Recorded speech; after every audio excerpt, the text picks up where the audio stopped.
On the coldest night in northern Minnesota, when even the forest held its breath, a retired veteran and his K9 heard something at the door. It wasn't a knock. It wasn't a voice. It was a sound that didn't belong to the storm, and what he found standing in the snow would change his life forever. A trained dog, a trembling puppy, and a choice that couldn't be undone. What happens next will make you believe in quiet miracles and second chances for the forgotten. Before we begin, tell me where you are watching from. Drop your country in the comments below. If you believe no child or animal should ever face fear alone, hit subscribe now and share this story with someone who needs hope. Duluth, Minnesota sits like a clenched fist on the edge of Lake Superior. In late winter, the city looks beautiful from a distance. Brick warehouses down by Canal Park, old houses stacked along the hillside, pine lines and frozen bays. But the beauty is the kind that punishes you if you mistake it for kindness. The wind comes off the lake with a straight, merciless honesty. It doesn't swirl. It doesn't negotiate. It finds the seams in your clothing, the gaps in your windows, the weak spots in your resolve. And it takes what it wants. That night, the temperature hovered far below freezing, and the air had the dry bite that makes your nostrils sting the moment you inhale. Snow lay in thick, compacted layers across the yards and trails outside town, pressed down by weeks of cold until it turned almost crust-like under a boot. Caleb Vaughn lived beyond the last convenient streetlights, where plowed roads grew narrower and the trees leaned closer together. His cabin was small, more of a practical box than a home, set back from the road behind a screen of spruce and bare birch. A single porch light hung over the front steps, usually kept off unless he expected trouble. Inside, the place smelled faintly of pine resin and wood smoke. It was clean in a restrained way. Tools lined on pegs, boots squared by the door, a single chair placed where it could see both the window and the entrance. Nothing decorative, nothing loud. Caleb had spent years in environments where clutter could get you hurt, and even though the uniform had been retired, his habits hadn't been. He was 38, tall without being bulky, built like someone who still carried discipline in his shoulders. His hair was cut short, not fashionable, just efficient. He kept his beard trimmed to a rough shadow that sharpened his jawline rather than softening it. There was a faint scar near his right eyebrow that most people didn't notice unless they looked closely. And most people didn't look closely because Caleb did not invite looking. His eyes were pale, gray or blue depending on the light, and they held the calm of a man who had learned to make decisions quickly and live with them slowly. People in town described him as polite but distant, and that was accurate. He could speak kindly to a cashier, shovel a neighbor's driveway if he saw them struggling, then disappear again for weeks as if he'd never been there. The only constant in his world moved without speaking at all. Rook, his retired K9 partner, lay near the stove with his head resting on his paws, eyes half closed but not asleep. The dog was a black and tan German shepherd with the heavier frame of maturity, 8 years old, maybe closer to 9. His muzzle sprinkled with a few gray hairs that made him look stern rather than old. One ear stood upright, the other carried a slight fold at the tip from an old injury. Rook's presence filled the room the way a second heartbeat does, quiet, steady, watching. He was trained, yes, but what mattered more was the bond forged in places Caleb preferred not to name out loud. Rook had saved Caleb's life more than once. Caleb had done the same. That kind of ledger didn't feel like loyalty, it felt like fact. Caleb moved through his nightly routine with the precision that kept his mind from wandering too far. He checked the stove's vent, added 2 split logs, watched the flames catch and settle. He ran a hand along the window frame to feel for drafts. He listened to the wind press against the siding. He ate standing at the counter, something simple, reheated, because sitting felt like an invitation to think. Thinking was where ghosts lived. He avoided it the way some men avoided alcohol. Then Rook's head lifted. Not fast, not dramatic, just a shift in attention so complete the air in the room seemed to tighten with it. The dog's ears angled forward, and his eyes fixed on the front door. Caleb froze mid-motion, one hand still on the edge of the counter. For a moment, there was only the sound of the fire and the distant low groan of wind through trees. Then came the noise. It wasn't a knock. Not wood on wood. Not the sharp, human rhythm of knuckles. It was a scraping sound, slow and careful, like something testing the surface rather than striking it. A nail, a claw, something dragging lightly over the porch boards. Caleb didn't reach for a weapon. He still owned one, locked away, but he had learned not to let reflex make decisions for him. He stepped to the side, giving himself an angle that kept him out of direct view from the window. Rook rose without being told and moved to Caleb's left, positioning himself between Caleb and the door, body tense but controlled. It was an old formation, practiced until it became instinct. The scraping came again, closer this time, and lower. Caleb crossed the room and wiped a patch of frost from the small pane beside the door with his sleeve. The glass cleared in a rough oval. Porch, snow, darkness, then movement. A dog stood on the top step, half in the shelter of the overhang, half in blowing ice. She was not small. She was a Belgian Malinois, female, likely 3 or 4 years old, lean, athletic, built for speed and endurance rather than brute strength. Her coat was fawn with a black mask, but ice had crusted along her shoulders and back, making her look dusted and white. Her legs trembled from cold and fatigue, though her posture remained upright. The kind of upright that wasn't bravado, but duty. Her eyes were dark and locked on the cabin like she had chosen it for a reason and would not be turned away by fear. At her feet, pressed low to the boards, was a puppy. The puppy's body shook so hard it looked like it might rattle apart. 2 big paws, ears still soft and undecided. Fur fluffed in uneven tufts, as if it hadn't yet learned how to lay flat against wind. It couldn't have been more than 8 or 10 weeks old. A length of frayed paracord hung around its neck like a broken leash. The puppy tried to stand, failed, then tucked itself back down as if the cold had weight. Caleb felt a pressure behind his ribs that had nothing to do with temperature. He scanned beyond the porch, tree line, faint outline of birch trunks, the narrow trail leading back toward the road. Nothing moved. No headlights, no human silhouette, just a single set of tracks in the snow leading straight to his steps. That made no sense. Dogs didn't usually come this far out alone in weather like this, not with a puppy, not without leaving a trail of chaos behind them. The Malinois lifted her head slightly, meeting Caleb's gaze through the glass. She didn't bark, she didn't whine, she didn't show teeth. There was no aggression in her face, only focus, sharp, deliberate, as if she were holding herself together by force of will. Caleb recognized that look too well. He'd seen it in teammates who had nothing left except the job in front of them. Rook let out a low, quiet sound from his throat, more question than warning, and glanced at Caleb without moving from his guard position. Caleb's hand went to the lock. He hesitated, feeling the old argument rise in him. Rules versus consequences. He had built his life on the idea that distance keeps things safe, that attachment makes you careless, that opening doors invites problems you can't control. He also remembered, very clearly, what it felt like to stand outside a door and hope someone decided you were worth the risk. He unlocked it. He opened the door only a few inches. Cold rushed in like water, stealing the warmth from the room in a single breath. The Malinois didn't flinch. The puppy made a thin, broken sound and attempted to crawl forward, then collapsed. Caleb crouched low, keeping his movements slow and non-threatening. He didn't speak in commands. He used a soft, steady tone, meant to calm rather than control. "Hey," he murmured, as if the word itself could be a blanket. He slid his gloved hands under the puppy's belly and chest and lifted gently. The puppy was terrifyingly light. Its body felt cold even through thick gloves, and Caleb could feel the frantic flutter of its breathing against his wrist. The Malinois watched every inch of the movement, muscles taut, ready to react, but she didn't attack. She held, as if she understood the difference between rescue and theft, as if she had already decided this was the only play left. Caleb stepped backward into the cabin with the puppy pressed to his chest.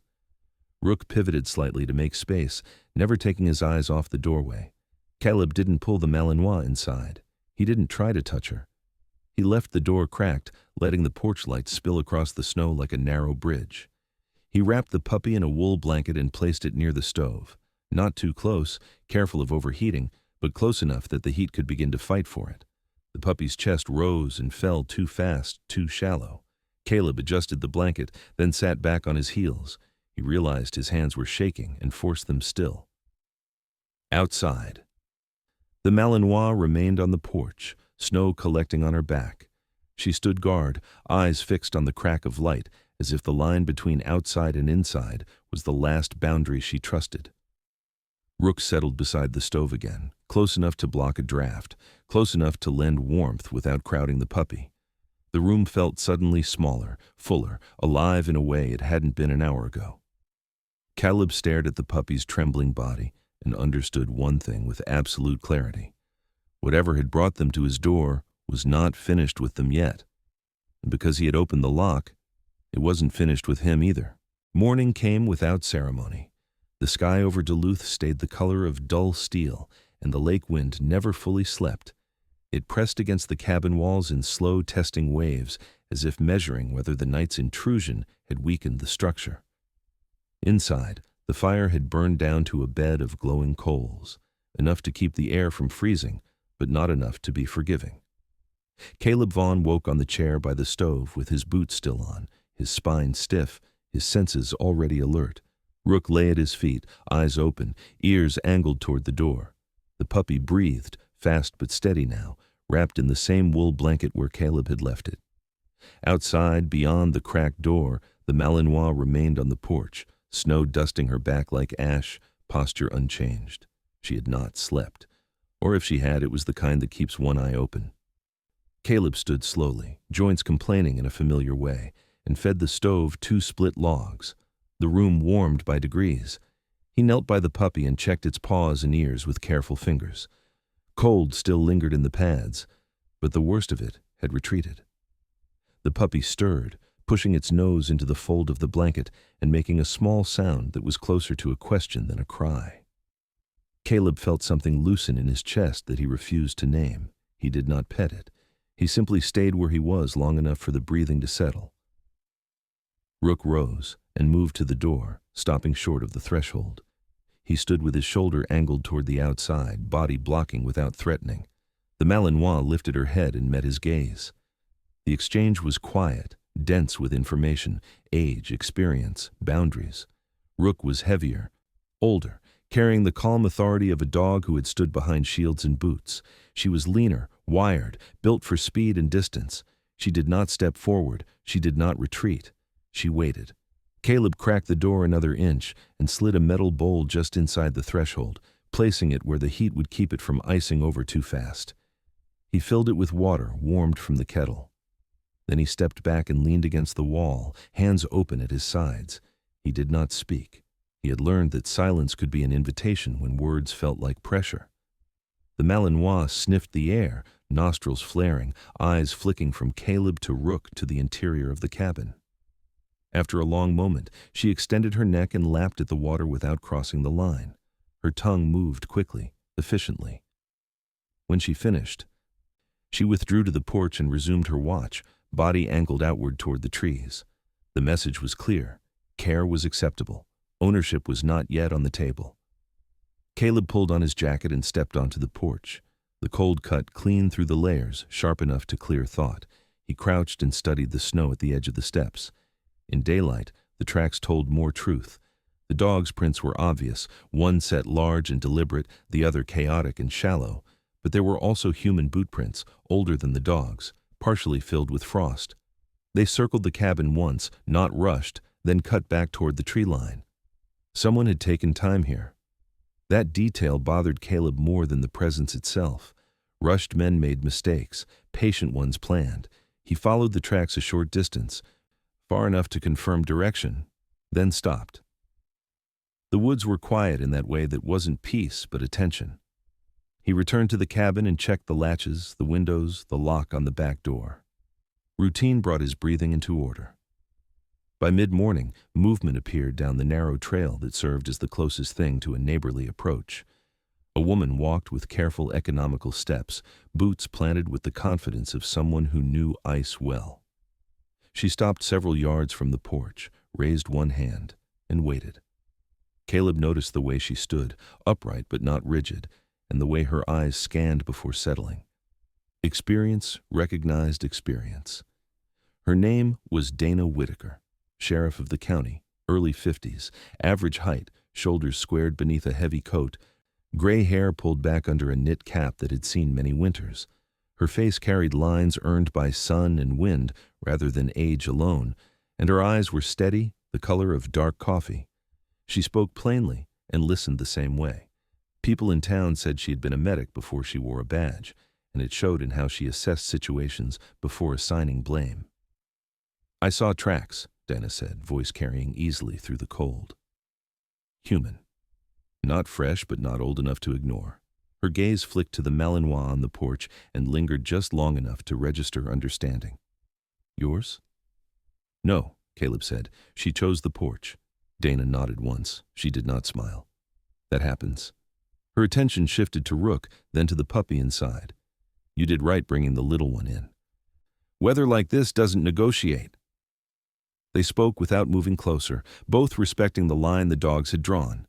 Donna mentioned reports, quiet ones, of stolen dogs, private training facilities cutting corners, men who knew the value of a disciplined animal and how quickly that value turned predatory. She didn't dramatize it. She didn't need to. She handed Caleb a card, her fingers gloved, and told him to call if the tracks reappeared. "Storms push things closer than they should be," she said. "Animals, people." After she left, the wind rose and fell again. Caleb went about the work that kept his hands honest. He swept the floor. He stacked wood. He cleared snow from the steps and salted the slick patch near the porch. Each task grounded him. When he returned inside, the puppy's breathing had slowed. Rook lay near the stove, chin on the floor, watching with one eye. The Malinois remained outside, but closer now, her body no longer angled away from the door. By late afternoon, the light thinned. The puppy shifted and pressed its head against the blanket's edge, inching toward warmth with clumsy determination. Caleb adjusted the fabric and noticed the frayed paracord around the puppy's neck. He cut it away carefully and examined it. There was a stamped segment, half sanded with faint lettering, enough to suggest a place name, not enough to read clean. A clue without context. He set it aside. As the temperature dropped again, the puppy's breathing changed. Not fast this time. Uneven. Long pauses followed by shallow pulls of air that scraped. Caleb felt the spike of panic before he could stop it. He counted, hands hovering. Mind running through checklists that offered no clear fix. Outside, the Malinois sensed the shift. She rose and pressed her nose to the crack of the door, a low sound vibrating in her chest. It was not a bark. It was a request edged with urgency. Caleb opened the door another inch. Cold flooded in, stealing heat and breath. The Malinois stepped closer but did not enter, eyes locked on the puppy. Caleb spoke without planning to, voice roughened by the weight of it. "He's not doing well." He looked toward the trail. Dana Whitaker lived half a mile down the ridge. Asking for help had never been easy. He had built a life around not needing it. The puppy's chest stuttered again. That settled the argument. Caleb grabbed his jacket and ran. The trail cut through trees that seemed to close ranks against him. His breath burned. His legs remembered how to move fast without waste. Donna's cabin came into view with smoke rising from the chimney, a good sign. He knocked once, then again. She opened the door and took in his face in a single glance. "Inside," she said, already reaching for her coat and a thermos on the counter. She moved with practiced calm, no wasted motion. On the way back, she asked only what mattered, how long the puppy had been cold, whether it had eaten, how its breathing sounded. Caleb answered, surprised by how much detail he had retained. Dana knelt by the stove when they returned. She watched before touching. Then she acted. Warm milk, a fingertip at the puppy's mouth, patience measured in minutes rather than miracles. The Malinois hovered at the doorway, tense, ready to bolt or defend. Dana kept her movements smooth, voice low, eyes averted from the dog's face. Respect travels both ways. After a time that felt longer than it was, the puppy swallowed. Then again. The breathing deepened by a fraction. Dana leaned back and nodded. "We'll go slow," she said. "That's how you keep them." The Malinois took one cautious step inside. Her paw touched the floor. She froze, ready to retreat. Caleb did not move. Rook shifted just enough to make space. The puppy breathed.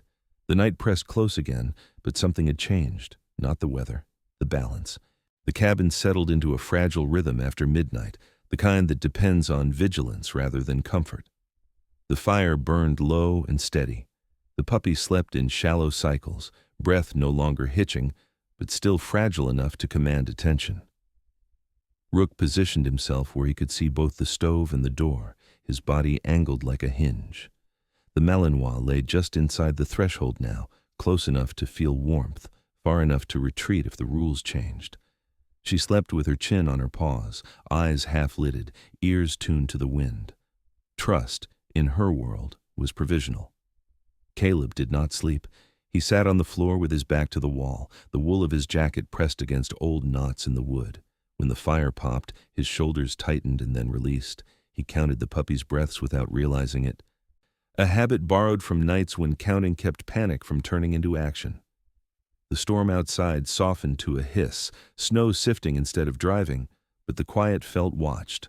Duluth's winter had a way of pulling sound away until absence itself became a signal. Near dawn, Rook lifted his head, not abruptly, just enough to tilt the balance of the room.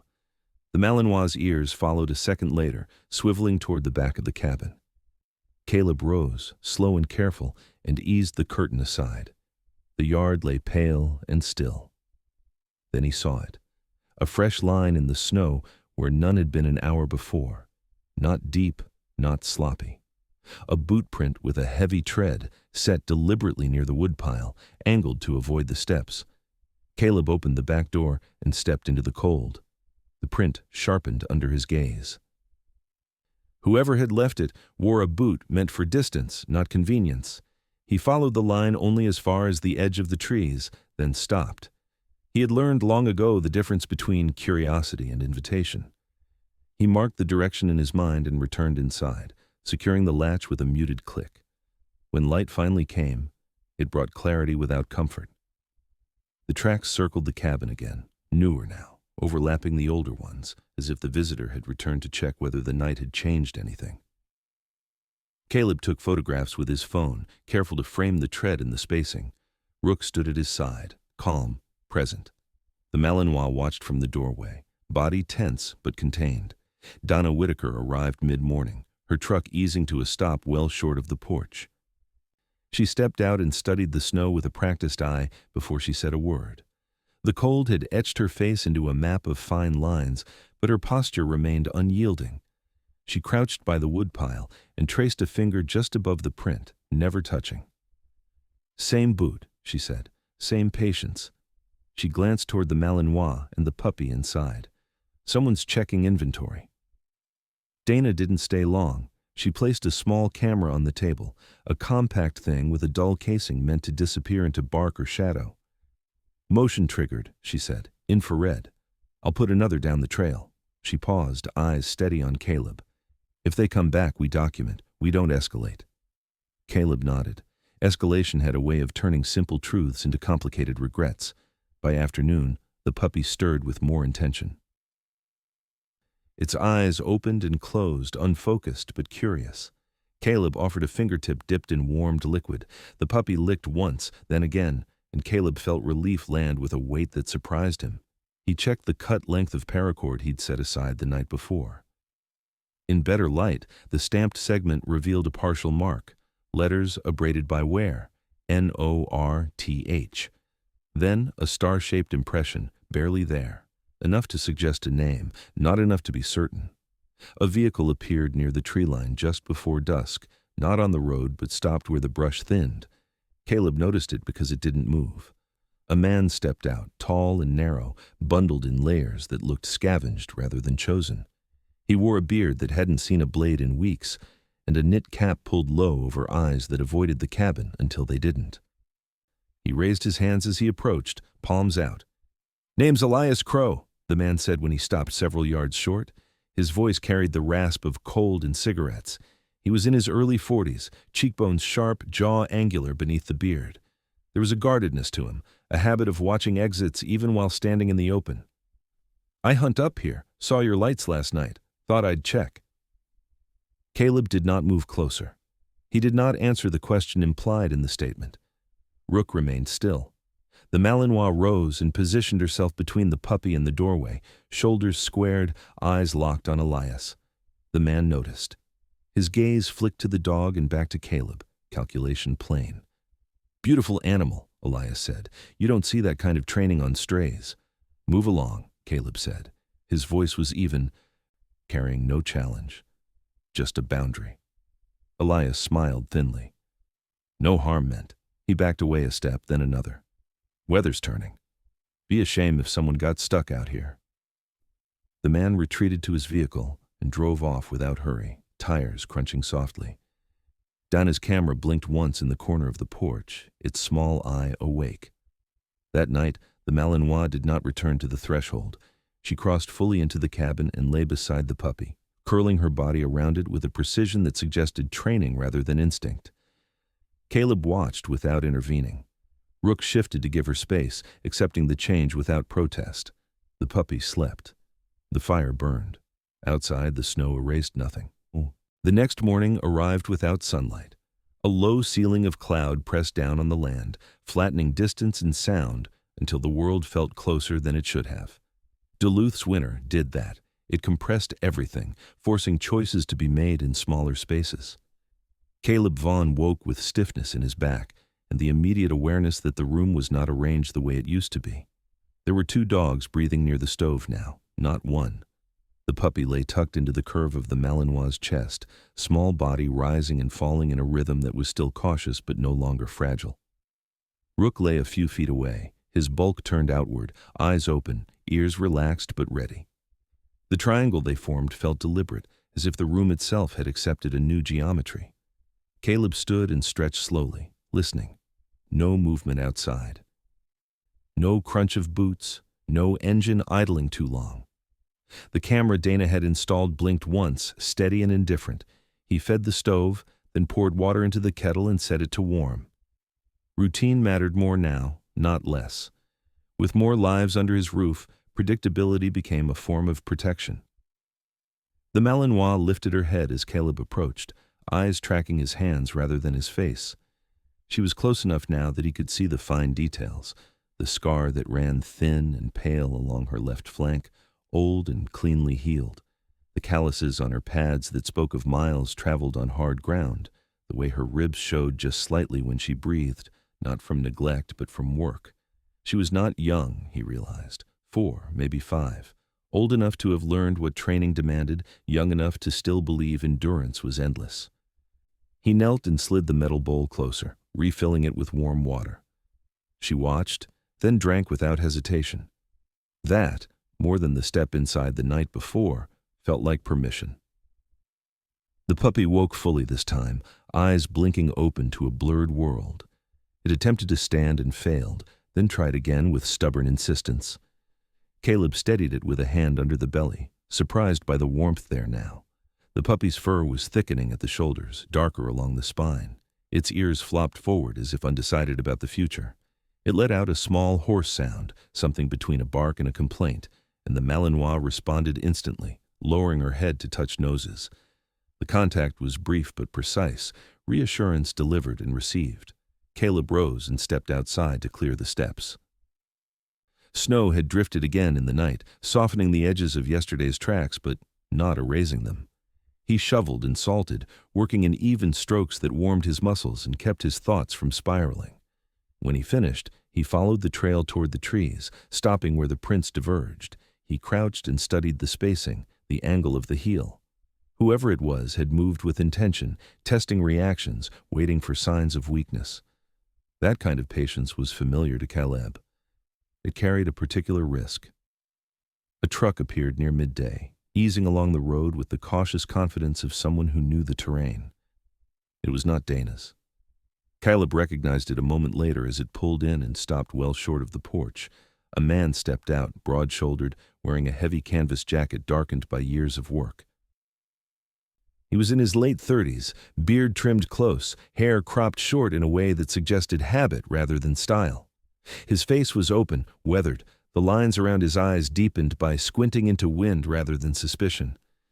He walked with an easy balance, hands visible. "Name's Marcus Hale," he said, stopping where others had stopped before him. His voice was steady, unforced. "I run the feed store on 6th. Dana asked me to swing by." Marcus's eyes moved once around the clearing, taking in the tracks, the camera, the dogs. He nodded slightly when he saw the Malinois, recognition flickering across his face. "Used to help out at a training yard years back," he added. "Before my knee gave out." He tapped his right leg with a knuckle, matter of fact. "Dogs like that don't just wander." Caleb listened. Marcus didn't push closer. He didn't ask to come inside. He spoke with the ease of someone who understood boundaries because life had taught him the cost of crossing them. He handed over a paper bag, high-calorie kibble, electrolyte packets, a note with a phone number. "In case," he said. "Weather's holding, but it won't forever." After Marcus left, the cabin felt quieter, not emptier. Caleb sorted the supplies and set aside what the puppy could manage. He mixed a thin slurry and offered it slowly. The puppy ate with effort, then rested, head heavy against his wrist. Caleb stayed still until the breathing deepened. He felt the old pull, the urge to leave before attachment settled too deep, but it passed like a wave that no longer reached shore. By late afternoon, the camera chirped softly. Motion. Caleb checked the feed. A shape moved at the edge of the clearing, then withdrew. Too far to identify. The Malinois rose and paced once, then returned to the puppy. Rook stood and scanned the windows, calm as stone. Caleb did not pursue. He documented, time-stamped, sent the clip to Dana. Escalation could wait. Preparation could not. As dusk fell, the wind picked up again, carrying the lake's cold through the trees. Caleb added wood and closed the damper slightly. He sat on the floor near the stove, back against the wall, and watched the dogs. The Malinois shifted, testing the space, then settled closer to him than before. Not touching. Close enough to share heat. Rook adjusted to accommodate, the unspoken agreement between working animals made without ceremony. Caleb thought of the life he had built by narrowing choices, by staying light enough to move on without friction. He had believed that distance was safety. Now the room held weight, warmth, breath, obligation, and it did not feel like a trap. It felt like a responsibility he could carry.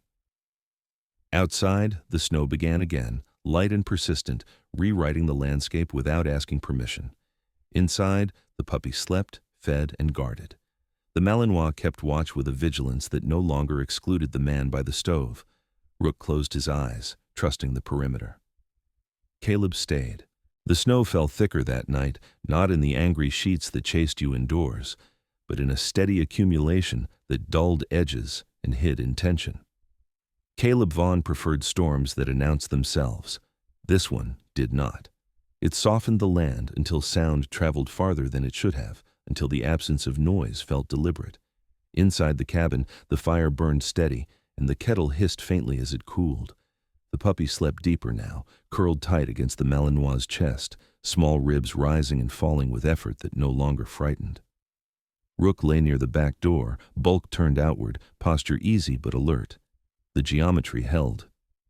Caleb moved through the evening with controlled care. He inventoried supplies, checked the camera feed, and reread Dana Whitaker's last message on his phone. Nothing urgent. No movement logged after dusk. That did not reassure him. It only narrowed the window. Men who waited for weather did so for a reason. He stepped outside to bring in more wood and paused at the edge of the porch. The snow had covered the old tracks completely. Too clean. He scanned the tree line, letting his eyes adjust, counting the beats between gusts. Nothing moved. He stacked the wood and went back in, closing the door with a quiet click. The Malinois lifted her head, ears forward, then settled again. She trusted the perimeter, at least for the moment. Near midnight, the camera chirped, a soft sound, barely audible. Caleb crossed the room and checked the feed. Motion at the trail, low and partial. A shape moved through brush, then froze. The image sharpened for a second. Boots, dark pants, a jacket cinched tight, then dissolved into static as the figure stepped out of range. Caleb forwarded the clip to Dana and waited.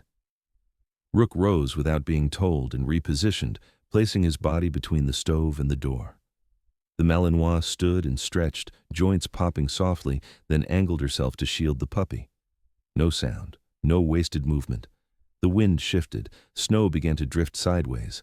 Caleb shut off the porch light and left the interior dim, relying on the stove's glow.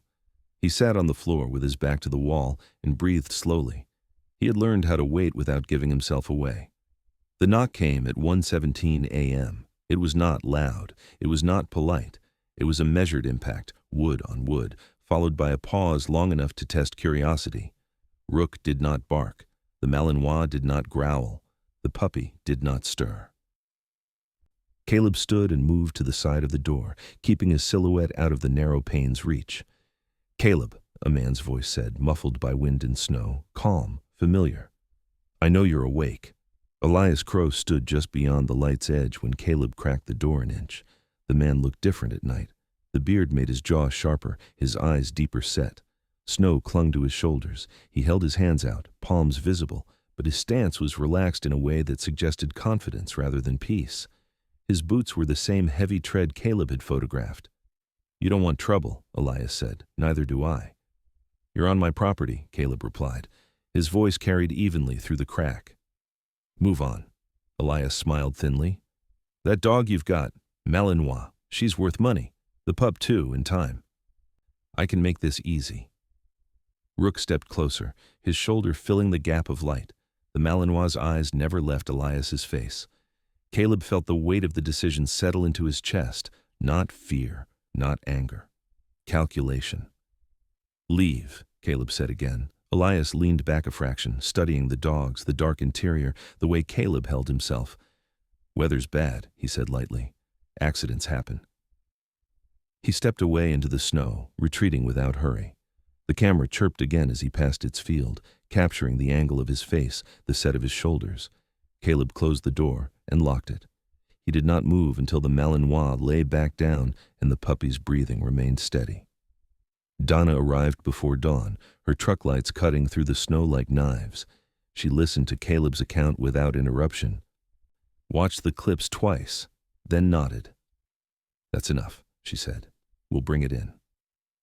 She called it in from the kitchen table, voice low, controlled. By the time the sky lightened, 2 more vehicles waited down the road. Dana set the perimeter without fanfare. Elias Crow did not return that morning. He did not need to. His message had landed. After the deputies left, the cabin felt different, not safer exactly, but anchored. Caleb brewed coffee and sat with the mug warming his hands. The Malinois approached him for the first time without the puppy as a shield. She stopped a foot away and studied his face, reading him the way trained dogs do, looking for consistency rather than kindness. Caleb held still. She lowered her head and touched her nose to his knee, brief and precise, then stepped back. Trust advanced by inches. The puppy woke and demanded attention with a thin, insistent sound. Caleb laughed under his breath, one short exhale that surprised him, and mixed the slurry Marcus had left. The puppy ate and slept again. Rook rested his chin near Caleb's boot, content. Late that afternoon, a truck pulled in that Caleb had not seen in years. It was older, paint dulled by salt and time. A man stepped out, tall and broad, his beard trimmed close, hair dark and cropped short. His shoulders carried a familiar tension. Noah Vaughn, Caleb's younger brother, looked older than his years, lines at the corners of his eyes etched by work and worry. He wore a mechanic's jacket and held himself like someone who fixed what others broke and did not talk much about it. They stood facing each other, the space between them heavy with things left unsaid. Noah broke it first. "Dana called," he said. "Said you might need backup." Caleb nodded. That was all. Noah's gaze moved to the dogs, lingering on the Malinois and then the puppy. "Figures," he said quietly. "You always collect strays." Caleb almost smiled. They worked together without planning.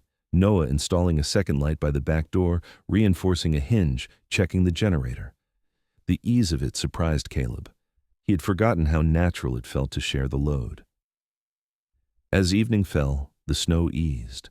The world held its breath. Inside, the Malinois lay closer to the stove, the puppy pressed to her side.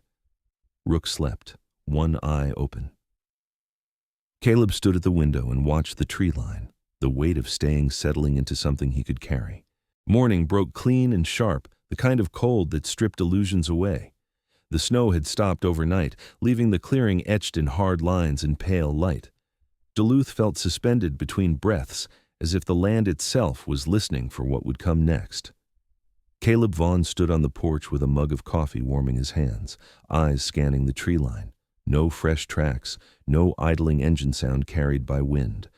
The absence was deliberate, and that made it dangerous in a quieter way. Inside the cabin, Noah Vaughn moved with the competence of a man used to making order from mess. He was 34, broader through the shoulders than Caleb, his beard trimmed close to hide the scar that ran along his jaw from a garage accident years back. Where Caleb carried stillness, Noah carried momentum. He spoke little while he worked, tightening bolts, adjusting the generator's choke, checking the seals around the windows. Life had shaped him into someone who fixed problems because broken things didn't wait for explanations. It had also made him impatient with silence, especially the kind that lingered too long between brothers. Rook followed Noah with mild curiosity, tail low but relaxed. The Malinois watched from near the stove, body angled protectively around the puppy. Her presence had shifted again overnight, not just acceptance, but expectation. She tracked Noah's movements with measured interest, ears rotating, eyes assessing. The puppy slept between her forelegs, fuller now, its belly gently rounded from consistent feeding. Its coat had begun to lie flatter along the spine, the promise of strength showing through the awkwardness. Caleb set the mug down and stepped back inside. "Dana says they pulled Elias in for questioning," he said. "Nothing sticks yet." Noah nodded. "It will. Men like that push until they make a mistake." He glanced at the Malinois. "She's not leaving, is she?" "No," Caleb said. The certainty surprised him. It didn't feel like a decision so much as an acknowledgement. They worked through the morning, the rhythm easing something tight between them. At noon, another truck eased into the clearing. This one was older, the paint a dull forest green, tires caked with frozen mud. A woman stepped out and stopped short of the porch, hands in the pockets of her coat. She was in her late 40s, tall and spare, hair cut short and streaked with silver, her face composed in a way that suggested she measured words before spending them. Her name was Lena Morell, and she ran a small animal rescue on the outskirts of town, one of the few still operating through winter. "I won't come closer," Lena said, voice calm. Her eyes flicked to the Malinois, then to the puppy. "Dana asked me to take a look, from here." Caleb appreciated that immediately. He nodded and stepped aside so Lena could see into the cabin without crossing the threshold. She studied the dogs with a professional stillness, noting posture, breathing, the way the Malinois kept her body between the puppy and any perceived risk. "She's trained," Lena said. "Not just obedience, task-focused, probably private security or specialty work. She's choosing you because you didn't force the door." Caleb felt Noah's gaze on him. He didn't respond. Lena continued, "I won't push surrender. But if you plan to keep them safe, you'll need paperwork eventually. For now, discretion is protection." She handed Caleb a folder. Contact numbers, emergency protocols, a handwritten note with advice on transitioning nutrition in cold climates. "Call if the puppy backslides. Don't wait." After Lena left, the cabin felt steadier, as if an argument had been resolved without needing to be spoken aloud. Caleb fed the dogs and sat on the floor, back against the wall. The Malinois approached again, closer this time. She lowered her head and sniffed his hands, then rested her chin briefly against his knee. It was not affection. It was confirmation. By afternoon, the wind rose, rattling the bare branches. The camera chirped once, false alarm, a rabbit crossing the trail. Noah stepped outside to check the perimeter, moving with the ease of someone who knew when to be visible and when not to be. He returned with news of a neighbor passing through the back road, nothing more. As dusk settled, the puppy woke and tried to walk. It took 3 steps, wobbled, and sat down hard. The Malinois huffed softly, a corrective sound, then nudged the puppy upright with her nose. Caleb watched the exchange, something like wonder threading through his caution. Survival was teaching faster than instruction. Noah leaned against the counter and studied his brother. "You remember Dad's place up north?" he asked. How he never stayed long enough for things to grow roots? Caleb nodded. He remembered the moves, the boxes never fully unpacked, the way leaving felt like control. I learned that, he said. Noah shook his head. You learned it too well. They didn't argue. The truth sat between them, heavy but not sharp. Outside, the sky darkened into indigo. Inside, the fire held. Later that night, the camera chirped again. Closer this time. Caleb checked the feed. A figure paused at the edge of the clearing, then retreated. No approach, no knock, just presence. He forwarded the clip to Dana and set the phone down. He did not chase. He did not open the door. The Malinois rose and stood beside him, shoulder nearly touching his leg. Rook joined them, forming a quiet line at the window. The puppy slept, unaware of the calculus being done on its behalf. Noah watched from the table, eyes thoughtful. You staying? He asked. Caleb didn't answer immediately. He watched the snow gather on the sill, listened to the wind test the seams. He thought of the life he had perfected at leaving. Then he looked at the dogs and felt the weight of staying settle, not as a trap, but as an anchor. Yes, he said. The word changed the room, not dramatically, subtly, like a structure accepting load it had been designed to carry all along. Outside, the night held. Inside, what survived did more than endure. The thaw came quietly, not as warmth, but as permission. The air softened enough to let sound travel differently, and the snow lost its edge, no longer screaming under a boot. Duluth's winter didn't retreat so much as loosen its grip, and with that loosening came movement. Caleb Vaughn felt it before he saw it.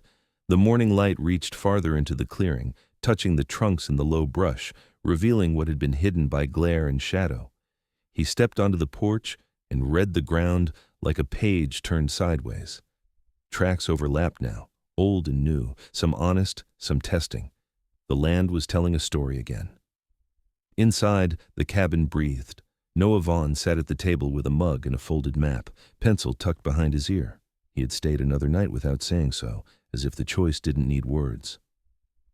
His beard caught the light, showing the scar along his jaw, a pale line from an accident that had taught him the difference between speed and care. Noah had always been that way, quick to act, slow to abandon. It had saved him more than once. It had strained him too. The Malinois rose as Caleb entered, stretching with a controlled grace that spoke of conditioning rather than comfort. She had taken to the center of the room, not the door now, as if acknowledging that threats could come from any angle. Her coat had lost its crusted ice, revealing a warm fawn sheen beneath the black mask. Her eyes followed Caleb's hands, not his face. The puppy slept, sprawled in a way that suggested growing confidence, one paw flung over the edge of the blanket, chest full, breath deep. Rook lay near the window, chin on the sill, watching the world with the patience of a dog who had learned that waiting was work. Dana Whitaker arrived before noon, this time with someone new. The man stepped out of the passenger side and paused, taking in the cabin, the dogs, the perimeter.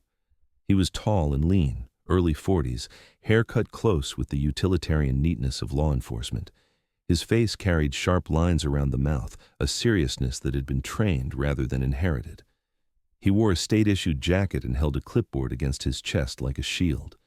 His name was Thomas Reed, a regional investigator assigned to animal theft and trafficking cases, a niche that had grown darker as money found its way into the wrong hands. Reed didn't approach the porch. He didn't need to. He spoke with a measured clarity, words placed carefully. "We've connected Elias Crow to 2 attempted acquisitions in the county," he said. "One successful, one not. The not is why I'm here." Caleb listened. Noah leaned back, arms crossed, eyes narrowed. The Malinois stood between Caleb and the doorway, a living line drawn with muscle and intent. Reed noticed and adjusted his stance without comment. "We believe your dog," Reed began, then corrected himself. "The Malinois originated from a private facility operating under the name North Star. They lost records during a transfer, conveniently." He exhaled. "We're moving to shut them down. In the meantime, we can offer protective custody." Caleb felt the word land with a dull thud. Custody meant transport. Transport meant exposure. He looked at the Malinois, who met his gaze for the first time without calculation, not pleading, not fear. Expectation. "No," Caleb said. Dinah didn't flinch. Reed studied him, weighing tone against posture. "That's not a refusal I can accept without a reason." "She won't survive the trip," Caleb said. "Not like this, not with people watching." Reed considered, then nodded once. "Then we do this another way." He flipped the clipboard and slid a document forward, stopping well short of the threshold. "Temporary guardian status, quiet. Off the books for now. You keep them. You report. We reduce pressure." Noah let out a slow breath. Dinah's eyes stayed on Caleb. The Malinois sat, steady as stone. Caleb signed. After they left, the cabin felt heavier and lighter at the same time. Commitment had a way of doing that. Caleb fed the dogs and stepped outside with Noah to reset the camera angles. The thaw had revealed something else near the tree line, an object half buried, metal catching light. Noah dug it free with gloved hands, a collar, not for a dog, for a snare. The wire was twisted clean, the lock intact. Someone had been preparing the ground. Noah's jaw tightened. "They're not done." "No," Caleb agreed, "but they're closer to finished." That evening, the Malinois surprised him. She crossed the room and nudged a small bundle toward his boots. A snowshoe hare, cleanly taken, placed with care, not eaten, offered. Caleb froze, then knelt, meeting her eyes. He understood. This wasn't hunger. It was protocol, a test of reciprocity. "Okay," he said softly. He worked the hare with practiced efficiency, muscle memory returning without effort. He portioned meat and set a share near the Malinois, another for Rook, and a softened piece for the puppy. The puppy woke to the smell and wagged once, then twice, whole body involved. Caleb laughed, quiet, surprised by the sound, and fed him slowly. The puppy ate with determination and settled, satisfied. Noah watched from the doorway, something like relief easing his shoulders. "You always did better with responsibility than freedom," he said. Caleb didn't argue. He didn't need to. Later, when the fire burned low and the night pressed close, the phone rang. The number wasn't saved, but Caleb knew it anyway. He answered without standing. "Cal," a familiar voice said. "It's me." Ethan Vaughn was younger than Noah by years, older by distance. His voice carried the calm of someone who had learned to speak around silences. He lived 2 states away, a life built carefully after watching one dismantle itself. The call came after a long gap, one filled with birthdays marked by texts and holidays postponed. They spoke about small things, the weather, work, the road. Caleb told him about the cabin, the thaw, the dogs. He didn't dramatize. He didn't explain himself. Ethan listened. "You sound different," Ethan said finally. "I am," Caleb replied. There was a pause, not empty, just full. "I could come up," Ethan said, "when the road's clear." Caleb looked at the Malinois curled near the stove, the puppy breathing deep against her side, Rook keeping watch. He felt the weight of staying settle again, this time with direction. "I'd like that," he said. When the call ended, the cabin held a new quiet, one that didn't ask him to leave. The Malinois shifted closer and rested her head near his knee. Not touching. Close enough. Rook sighed and slept. The puppy dreamed, paws twitching. Outside, the snow receded inch by inch, revealing ground that had been waiting. Inside, a choice had been made that did not require undoing. Spring did not arrive in Duluth as a celebration. It came as a correction. The snow thinned, the ground darkened, and the air lost the metallic edge that had ruled the weeks before. The lake still breathed cold, but it no longer owned the conversation. Caleb Vaughn noticed the change in the way mornings sounded, less brittle, more layered. Birds returned in cautious intervals. Meltwater threaded down the clearing and found paths it had been denied all winter. The land, released inch by inch, began to tell the truth again. Inside the cabin, life adjusted without ceremony. The Malinois, who had begun to respond to the name Sable, not with obedience but recognition, moved with quiet authority. She had gained weight the right way, muscle settling back into her frame, ribs no longer sharp beneath her coat. Her eyes tracked movement with the focus of a dog who understood purpose and had chosen it. The puppy, now sturdier and steadier on his feet, had learned the boundaries of the room and the patience of waiting. He followed Sable everywhere, tripping often, recovering faster. Rook watched both with a veteran's indulgence, correcting gently when needed, resting when the perimeter allowed. Caleb spent the mornings repairing what Winter had tested. Hinges tightened. A new latch replaced one that had warped in the cold. He reset the cameras to wider angles now that the brush had thinned, not because he expected trouble, but because preparation had become habit rather than fear. Noah Vaughn stayed another week, then another. He fixed what broke and improved what didn't. When he left, it was with the promise of return that did not need scheduling. Dana Whitaker checked in twice, then once, then not at all. The pressure eased the way it does when something breaks the right way. North Star went quiet, then loud, then silent again. Thomas Reed's messages slowed, then stopped. The absence felt earned. The morning Ethan Vaughn arrived, the road was clear enough to forget Winter had ever owned it. His truck pulled into the clearing and stopped, engine ticking as it cooled. Ethan stepped out and stood still for a moment, taller than Caleb remembered, shoulders broader, hair cut short in a way that suggested intention rather than avoidance. He carried himself carefully, not because he was fragile, but because he had learned the value of reading a room before entering it. His eyes moved from the cabin to the trees to the dogs, and he smiled despite himself. Sable stood between him and the doorway, posture neutral, ears forward. The puppy barked once, sharp and hopeful, and trotted forward, tail working overtime.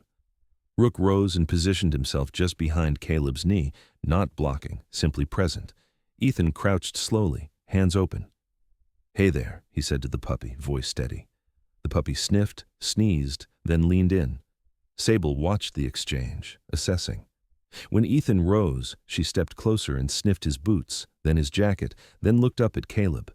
Caleb nodded once. Sable stepped aside. Inside, the cabin held more sound than it used to. Coffee poured, chairs moved, the past hovered without pressing. Ethan asked about the winter and listened when Caleb answered without filling the space with explanations.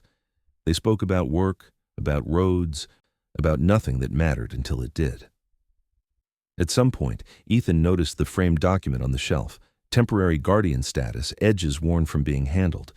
He didn't ask. He didn't need to. That afternoon, Marcus Hale stopped by with feed and a grin that carried relief more than humor. Lena Morell followed later, checking the puppy's gait and Sable's teeth from a respectful distance. "You did right," she said simply. "Both of them." She left with a nod that closed a chapter rather than opened one. As evening settled, Caleb prepared food on the table while Ethan chopped vegetables beside him, the rhythm easy. Sable lay near the doorway, half in, half out, watching the clearing. Rook slept with one eye open. The puppy sat at attention, then forgot why and sat again. The knock came at dusk. Not hard, not urgent. Just enough to announce presence without demand. Caleb felt the old reflex rise and fall. He went to the door and opened it fully. Elias Crow stood at the edge of the clearing with 2 deputies beside him. He looked smaller, without night and snow to shape him. His beard was trimmed now, his eyes tired rather than sharp. He did not meet Caleb's gaze. The deputies spoke, brief and professional. Elias had been charged, attempted theft, possession of illegal trapping equipment, violations that stacked quietly until they mattered. He was escorted back to the vehicle without comment. Caleb closed the door and leaned against it for a moment. Sable approached and rested her shoulder against his leg, grounding him. Ethan watched without speaking. Later, when the fire burned low and the night softened into something almost gentle, Caleb stepped onto the porch. The stars were visible again, scattered and steady. Sable joined him, sitting close enough to share warmth without leaning. The puppy pressed against his boot, unsteady but determined. Rook stood at the threshold, content. Caleb thought of the door that had opened weeks ago, and the many times before it had stayed closed. He understood now that opening it had not been an act of bravery. It had been an act of acceptance, of risk, of responsibility, of the quiet work that followed. Ethan came to stand beside him. "I can stay a few days," he said. "Help out." Caleb smiled, small and real. "I'd like that." The night deepened. The clearing held. Inside, the cabin breathed with the presence of lives that had chosen one another. The door stayed open, not because it had to, but because it could. Sometimes miracles don't arrive with thunder or light from the sky. Sometimes they come quietly. As a knock that isn't a knock, as a life standing in the cold, as a moment where you were given a choice to open the door or turn away. God often works through ordinary people in ordinary moments, asking us not for strength, but for compassion, not for perfection, but for presence. When we choose to stay instead of leaving, to protect instead of ignoring, to love instead of closing our hearts, grace finds a way in. In our everyday lives, we face the same choice this veteran faced. Someone needs help. Someone feels forgotten. Someone is afraid, human or animal, and waiting for a sign that they are not alone. May this story remind us that no act of kindness is ever small in God's hands. May He bless your home, protect your loved ones, and bring light into your life even in its coldest seasons. If this story touched your heart, please share it with someone who needs hope today. Leave a comment and tell us where you are watching from. And don't forget to subscribe to the channel so we can continue sharing stories of faith, love, and quiet miracles. May God watch over you, guide your steps, and remind you that sometimes you are the miracle someone is praying for.